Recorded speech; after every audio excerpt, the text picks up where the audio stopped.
Many people never achieve their goals because they have too many toxic, negative, energy-draining people in their lives. And you have to have goals outside of your comfort zone that will challenge you, because in order to do something you've never done, you've got to become someone you've never been. And you got to have a mentor who's experienced, who's been there, done that. And as a result of that relationship, because you can't see the picture when you're in the frame. Muhammad Ali said, "I'm the greatest," but he never won a championship without Angelo Dundee. And Michael Jordan never won a championship without Phil Jackson. So you've got to have someone that can see something in you that you can't see, that can take you to a place within yourself that you can't go by yourself.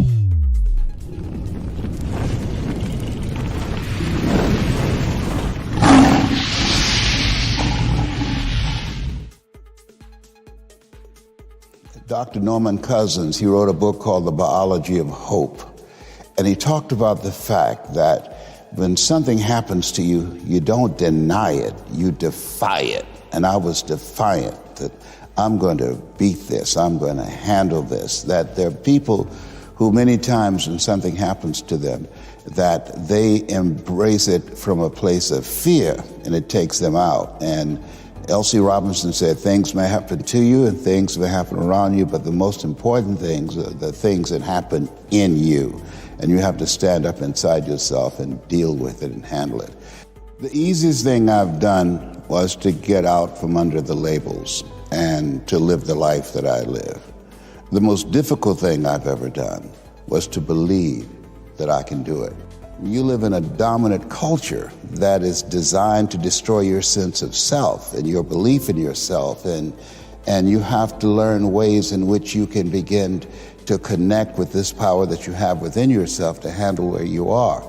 The key is to be constantly in a perpetual process of discovering the truth of who you are and fighting constantly to look for ways in which you can escape the inner conversation. I speak to audiences around the world, and I train speakers as well, and I tell them that when you speak, that there's an objective that you want to achieve when you speak to an audience, because how people live their lives is a result of the story they believe about themselves. So you as a speaker, when you speak in this program, when people see you, what you do is distract, dispute, and inspire. And many things, they come back, negative thoughts and how you feel about yourself, they don't die. They come back once you stop doing the maintenance work on your mind, listening to motivational messages, going to seminars and workshops, spending time quietly listening to the still small voice within.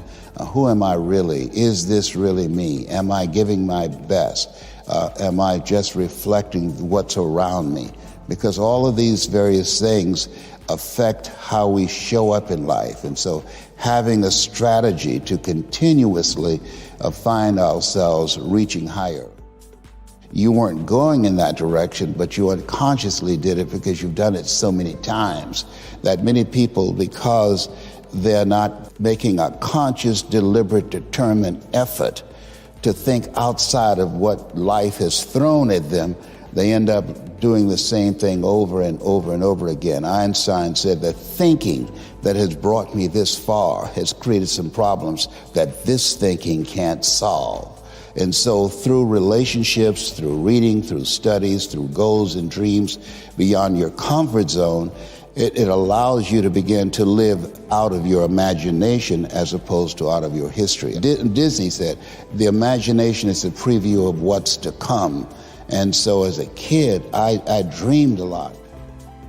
You're living a life that will outlive you. Just think about the fact that this program has given a lot of people hope, and there's hope in the future. It gives you power in the present. Every 40 seconds, someone commits suicide. But because of something you say or some guest that you've invited, and as they share their story, you interrupt that story of being hopeless and powerless and not wanting to be here anymore. And because They took the time to watch you create an experience.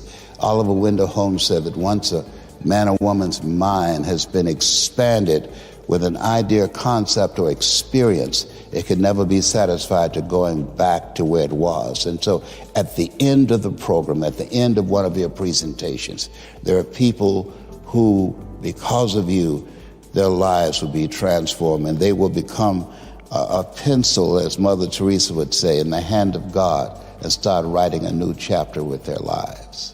Someone's opinion of you does not have to become your reality. If you want to become successful in life, young man, number one, you got to change your mindset. He said, you don't get in life what you want, you get in life what you are. Number two, practice OQP, only quality people. You earn within $2,000 to $3,000 of your closest friends. I found that out. I left all my broke friends. I said, y'all got to go. And the third thing he said, develop your communication skills, because once you open your mouth, you tell the world who you are. He said, those are three major things that you want to work on that will liberate you from living in Liberty City, living in poverty in Overtown.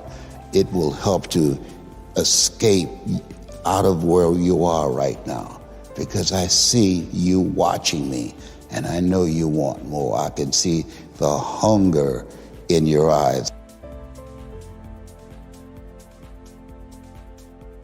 You get hungry by finding something that's you. I believe that all of us are born unique, but most of us die copies. You got to find out what is it that turns you on, what resonates with you, that you have to work on yourself, and you have to have an unstoppable attitude and no excuse, and hold a constant vision of what it is you want to achieve, see it accomplished, and go all out. Find a way to win in spite of the setbacks, in spite of the disappointments, in spite of your failures. I tell people, when I'm giving presentations, you will fail your way to success. I have a saying, is life knocks you down, try and land on your back, because if you can look up, you can get up. Those experiences of going after goals that's beyond your comfort zone, and having relationships that will challenge you, and surrounding yourself with coaches and mentors who can take you to a place within yourself that you can't go by yourself, because you can't read the label when you're locked in the box. And so those experiences, they challenge you to go to that next level and continue to move forward in your life, doing new and exciting things that eye has not seen, ear has not heard, nor has entered the heart of mankind what God has in store for you when you live a heart-centered life, deciding that you're going to live a life that will outlive you. You're going to live a life that counts, a life that will build a legacy and change the planet. You know, Horace Mann said, we should be ashamed to die until we've made some major contribution to humankind. And so my goal is to make a major contribution to humankind, that life is an adventure and it's going to be a challenge. And get ready because you're going to fail your way to success. You're going to get slapped around by life. And don't spend time complaining about it and telling everybody 80% don't care and 20% glad as you. I want to close the loop on the books really fast. So give me 2 or 3 books that you think everybody should read. The Road to Your Best Stuff by Mike Williams. I wrote the foreword to that. Live Your Dreams by me is a very good one. Another one that's a little known book that people don't talk about, it's by Robert Collier, called Secret of the Ages. That's a book that really inspired me, that Mr. Washington gave me, Secret of the Ages. The secret of the ages is that you have the power to do more than you can ever begin to imagine. Don't underestimate yourself.